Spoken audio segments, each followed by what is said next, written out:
Hello, welcome back to Miss Healthy Classes about us.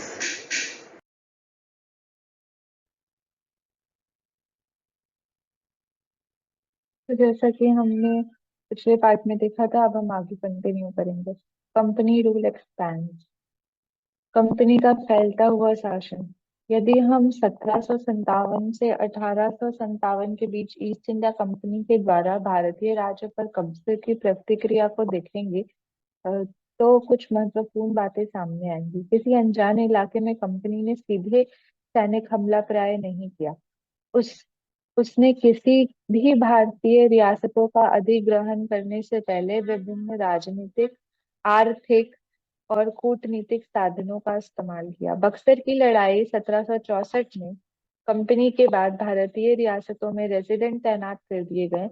यह company के राजनीतिक या व्यवसायिक प्रतिनिधि होते थे। उनका काम कंपनी के हितों की रक्षा करना और उन्हें आगे बढ़ाना था। रेजिडेंट के माध्यम से कंपनी के अधिकारी भारतीय राज्यों के भीतर के मामले में भी दखल देने लगे थे। अगला राजा कौन होगा, किस पद पर किसको बिठाया जाएगा, इस तरह की चीजें भी कंपनियों के अफसर ही तय करना चाहते थे। कई बार कंपनी के रियासतों पर सहायक संधि भी थोपी गई, सब्सिडरी अलायंस।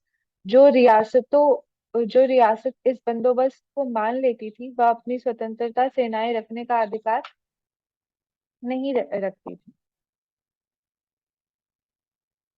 उसे कंपनी की तरफ से सुरक्षा मिलती थी और सहायक सेना की रख रखाव के लिए वह कंपनी को पैसा देती थी। अगर भारतीय शासक रकम अदा करने में चूक जाते थे तो जुर्माने के तौर पर उनका इलाका कंपनी के कब्जे में आ जाता था। उदाहरण के लिए, जब रिचर्ड वेलेस्ली गवर्नर जनरल थे, तो उस समय अवध के नवाब 1801 में अपना आधा इलाका कंपनी को सौंपने के लिए मजबूर किए गए, क्योंकि नवाब सहायक सेना के लिए पैसा अदा करने में चूक गए थे। इसी के आधार पर हैदराबाद के भी कई इलाके छीन लिए गए।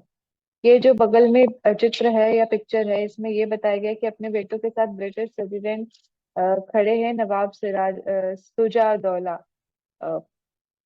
तिली कैटल द्वारा बनाई गई ये तस्वीर है। बक्सर की लड़ाई के बाद हुए संधियों के अकॉर्डिंग नवाब सिराजुद्दौला के ज्यादातर अधिकार छीन लिए गए थे, लेकिन यहाँ वह रेजिडेंट के सामने अपने चिर परिचित अ, चिर परिचित शाही शानो शौकत के साथ दिखाई दे रहे हैं। इंजक्शन या इसका मतलब होता है निर्देश, इंस्ट्रक्शन, सब सर्विस मीन्स अधीनता, दब्बूपन।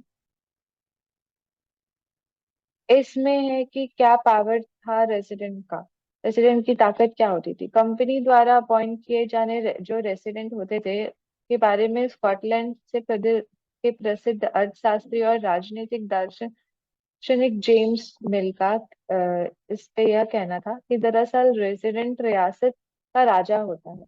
हम उस हस्तक्षेप की मनचाही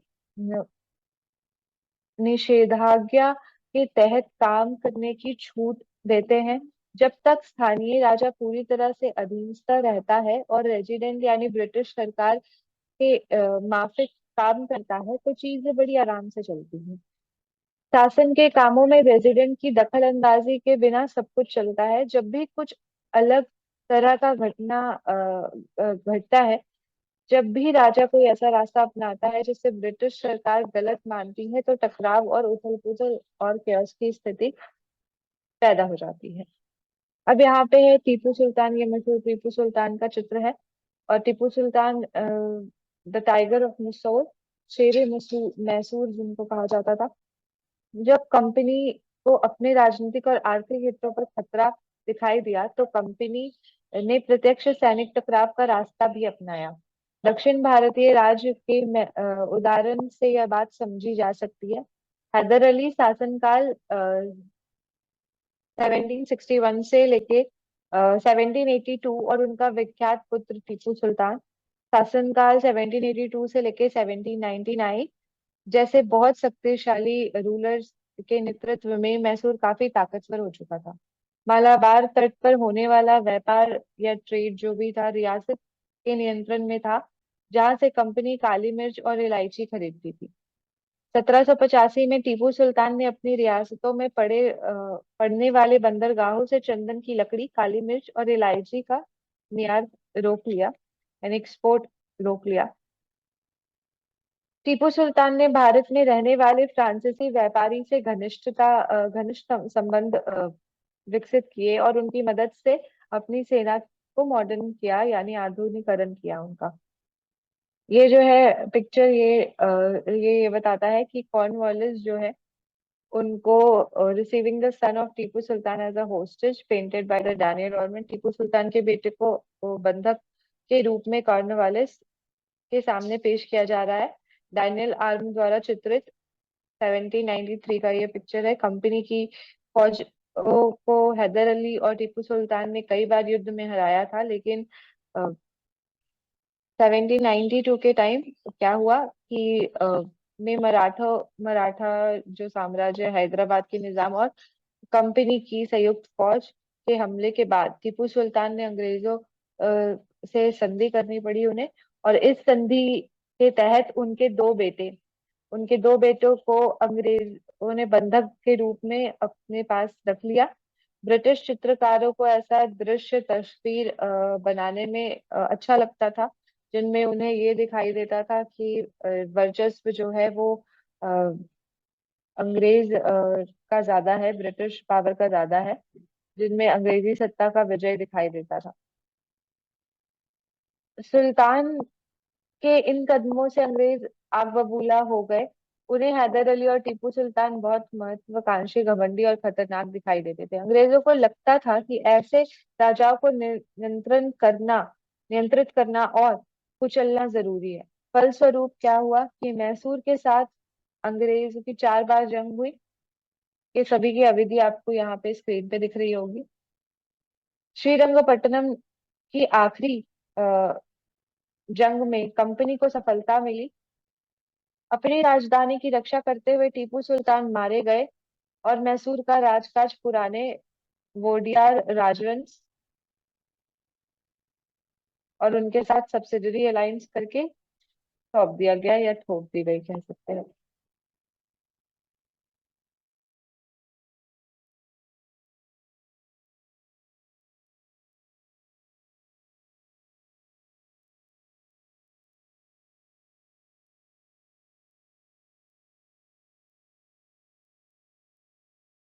ये जो नीचे दी गई चित्र है, ये टीपू टॉय टॉय टाइगर है। इसमें यह टीपू का एक विशाल काले मशीनी खिलौना की तस्वीर है। इसमें यह नकली शेर एक यूरोपियन सिपाही को दबाए हुए है। जब इसका हैंडल घुमाया जाता था तो नकली शेर दहाड़ता था और सिपाही के भीतर से चीख की आवाजें आती थी। अब यह खिलौना शेर लंदन स्थित विक्टोरिया एंड अल्बर्ट म्यूजियम में रखा है। 4 मई 1799 ईस्वी को जब अपनी राजधानी श्रीरंगपट्टम की रक्षा करते हुए टीपू सुल्तान की मृत्यु हो गई तो अंग्रेज इस खिलौने को अपने साथ ले गए। टीपू सुल्तान की एक स्टोरी है, लेजेंड ऑफ टीपू सुल्तान। राजाओं की छवि अक्सर लोगों से सुनी जाती है विद द ग्लोरिफाइड फोल्कलोर। 1782 में मैसूर के राजा बने टीपू सुल्तान के बारे में यह कहा जाता है कि वह एक बार अपने फ्रांसिस दोस्त के साथ जंगल में शिकार खेलने गए। वहां एक शेर उनके सामने आया। उनकी बंदूक ने मौके पर साथ नहीं दिया और कटार भी जमीन पर गिर गई। फिर भी टीपू ने निहत्थे ही शेर का मुकाबला किया और आखिर कटार उठा ली। अंत में उन्होंने शेर को मार गिराया। इसके बाद उन्हें शेरे मैसूर कहा जाने लगा। उनके राष्ट्रीय झंडे पर भी शेर की तस्वीर होती थी। अब यहाँ पे कह सकते हैं कि मराठों के साथ जो लड़ाई हुई, वॉर्स विद मराठा, तो इसमें 18वीं शताब्दी के आखिर से कंपनी मराठों की ताकत को भी काबू और खत्म करने के बारे में सोचने लगी थी। 1761 में पानीपत की तीसरी लड़ाई में हार के बाद दिल्ली से देश का शासन चलाने का मराठों का मराठों का सपना चूर चूर हो गया था।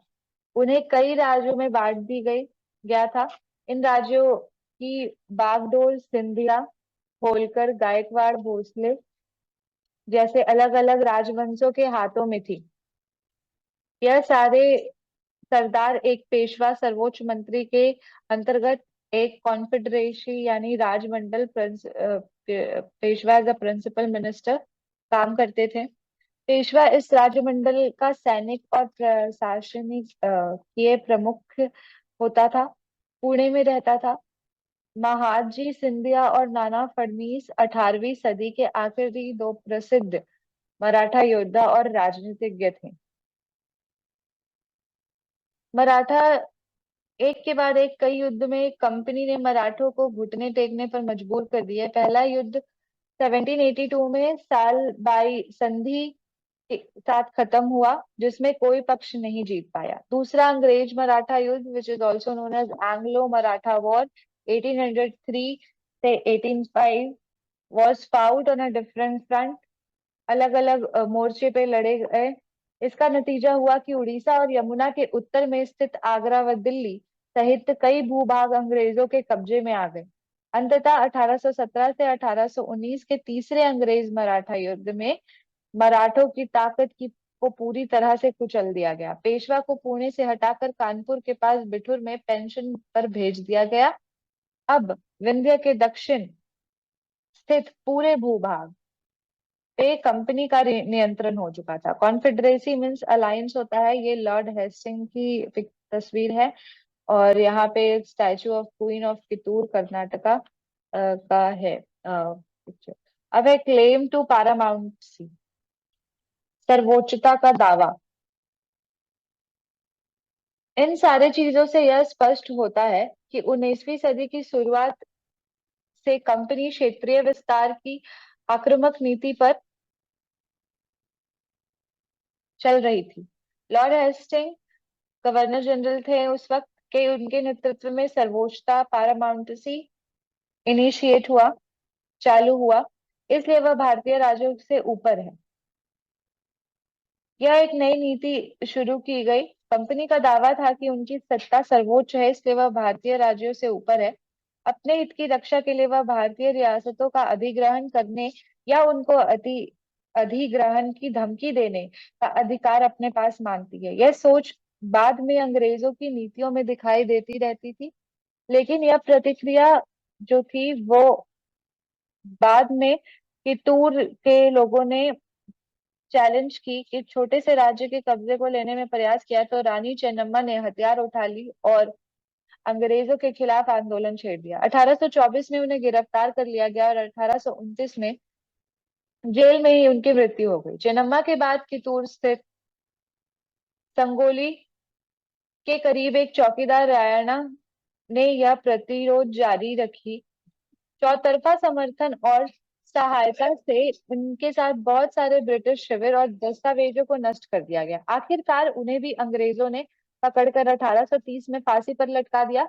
प्रतिरोध के ऐसे कई दूसरे उदाहरण आप इस किताब में और भी पढ़ेंगे। लेट 1830 में ईस्ट इंडिया कंपनी रूस के प्रभाव से बहुत डरी हुई थी। कंपनी को भय था कि कहीं रूस का प्रभाव पूरे एशिया में फैलकर उत्तर पश्चिम से भारत को भी अपनी चपेट में ना ले ले। इस डर से के चलते अंग्रेज अब उत्तर पश्चिमी भारत पर भी अपना नियंत्रण स्थापित करना चाहते थे। उन्होंने 1838 से 1842 के बीच अफगानिस्तान के साथ एक लंबी लड़ाई लड़ी और वहां अप्रत्यक्ष कंपनी शासन स्थापित कर दिया, इनडायरेक्ट कंपनी रूल स्थापित कर दिया वहां। 1843 में सिंध भी कब्जे में आ गया। इसके बाद पंजाब की बारी थी। यहाँ महाराजा रंजीत सिंह ने कंपनी की दाल नहीं गलने दी। 1829 में उनकी मृत्यु के बाद इस रियासत के साथ दो लंबी लड़ाइयां हुई और आखिरकार 1849 में क्या हुआ, पंजाब अनेक्स कर लिया गया, अधिग्रहण हो गया। ये जो पिक्चर है साइड में, ये महाराजा रंजीत सिंह का दरबार है।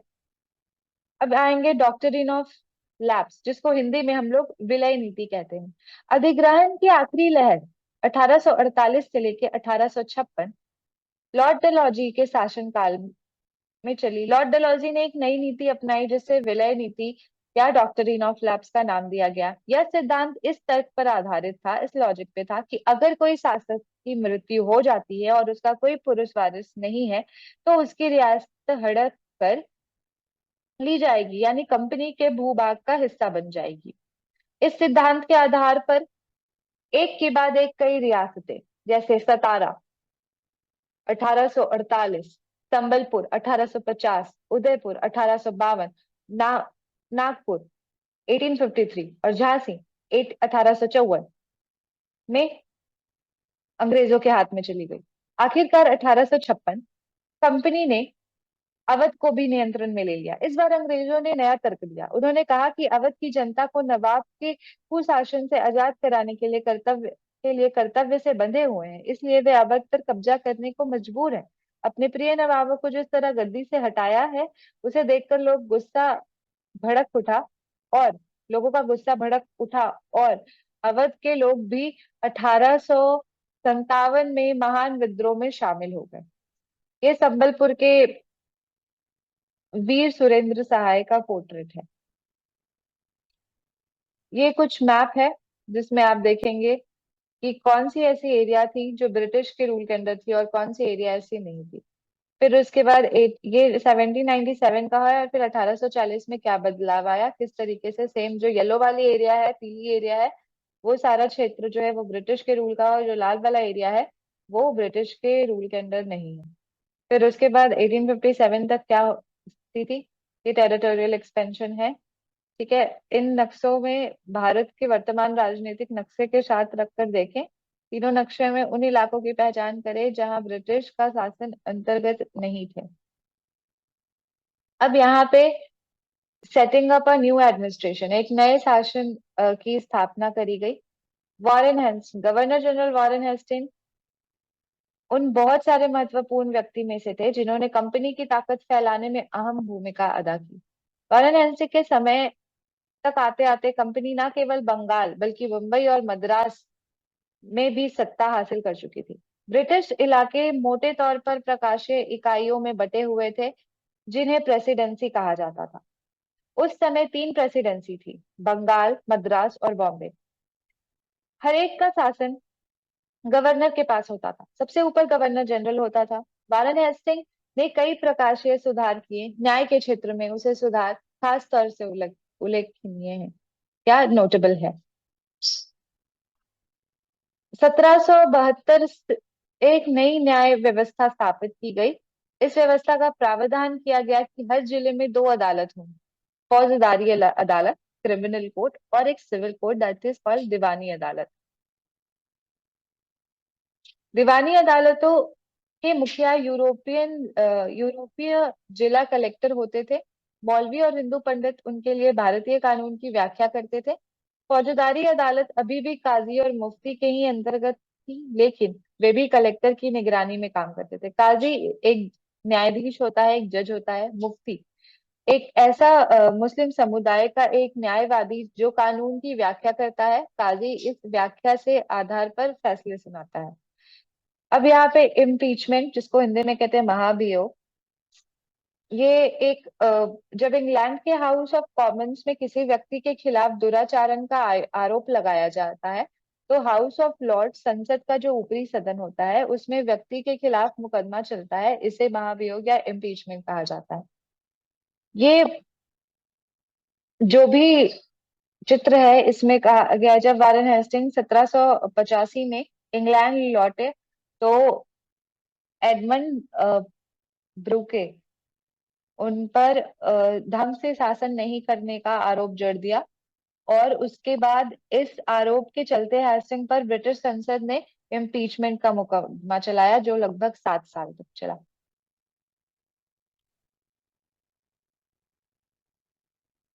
ये कुछ पैसेजेस हैं सोर्स जो इस बारे में बताते हैं।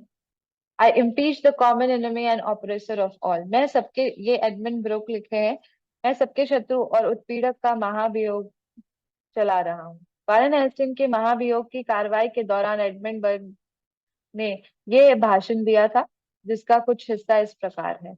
I impeach him in the name of the people of India, whose right he has trodden under his foot and whose country he has turned into a desert.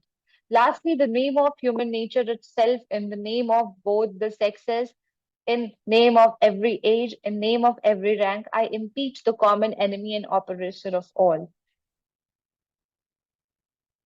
मैं उनके हेस्टिंग के ऊपर भारत के लोग की ओर से महाभियोग चला रहा हूं, जिनका अधिकारों को उन्होंने पैरों तले रौंद दिया और जिनके देश को उन्होंने रेगिस्तान बना दिया। अंत में मानव स्वभाव के नाम पर, स्त्री पुरुष के नाम पर, हर उम्र के नाम पर, हर ओहदे के नाम पर मैं सबके साझा शत्रु और सबके उत्पीड़क पर महाभियोग चला रहा हूँ। धर्मशास्त्र क्या है? धर्मशास्त्र संस्कृत की ऐसी कृतियां हैं या क्रिएशन है जिनमें सामाजिक तौर तरीके और आचरण के सिद्धांत प्रिंसिपल की व्याख्या की जाती है। यह धर्मशास्त्र 500 ईसा पूर्व लिखा गया था। सवार मैन ऑन हॉर्स, जिसको घुड़सवार कहते हैं। मस्केट, मस्केट पैदल सिपाहियों द्वारा इस्तेमाल किए जाने वाली भारी बंदूक होती है। Heavy gun used by infantry soldier.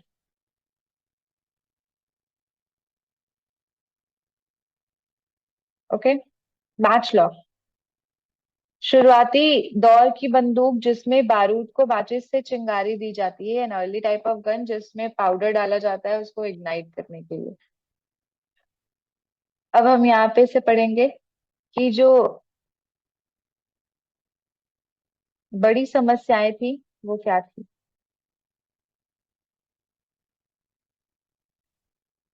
एक बड़ी समस्या यह थी कि ब्राह्मण पंडित धर्मशास्त्र की अलग अलग शाखाओं के हिसाब से स्थानीय कानून की अलग अलग व्याख्या कर देते थे।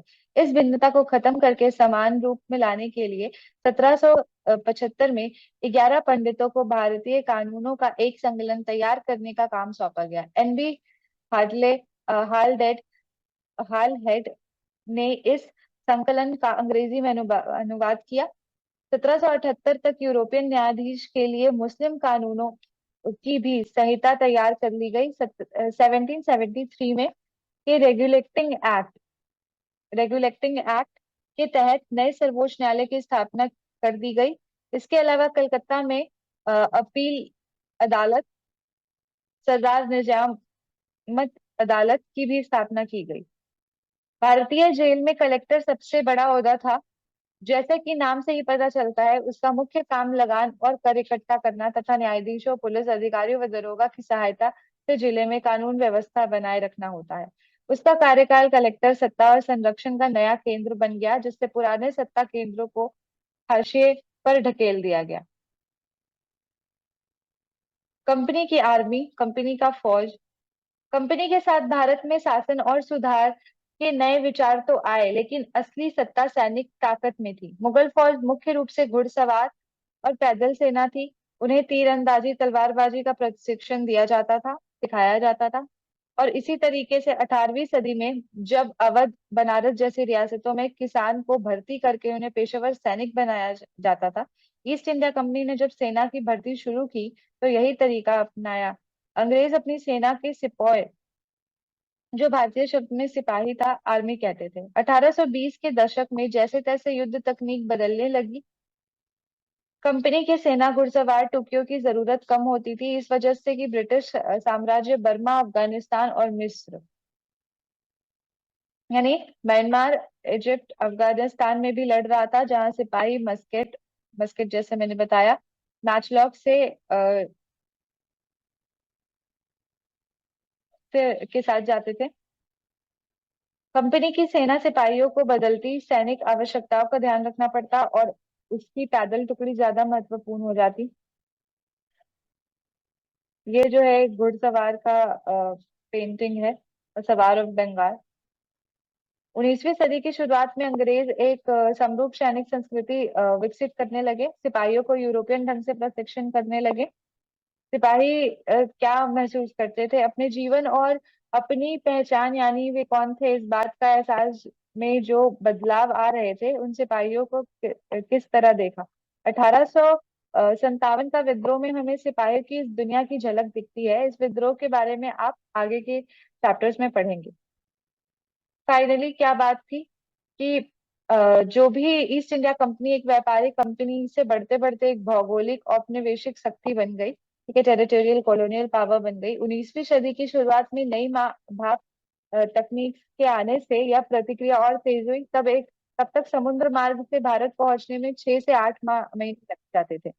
भाप से चलने वाले जहाजों ने यह यात्रा 3 हफ्तों में समेट दी। इसके बाद ज्यादा से ज्यादा अंग्रेज और उनके परिवार भारत जैसे दूर देश में आने लगे। 1857 तक भारतीय उपमहाद्वीप के 63% यानी 63% टेरिटरी भूभाग और 78 यानी 78% आबादी पॉपुलेशन पर कंपनी का सीधा शासन स्थापित हो चुका था। देश के शेष भूभाग और आबादी पर कंपनी का इनडायरेक्ट इन्फ्लुएंस था, अप्रत्यक्ष रूप से प्रभाव था। इस प्रकार व्यवहारिक स्तर पर ईस्ट इंडिया कंपनी पूरे भारत को अपने नियंत्रण में ले चुकी थी। ये क्वेश्चन आंसर आपको जो भी है ये सारी पीडीएफ में मिल जाएंगी। ओके,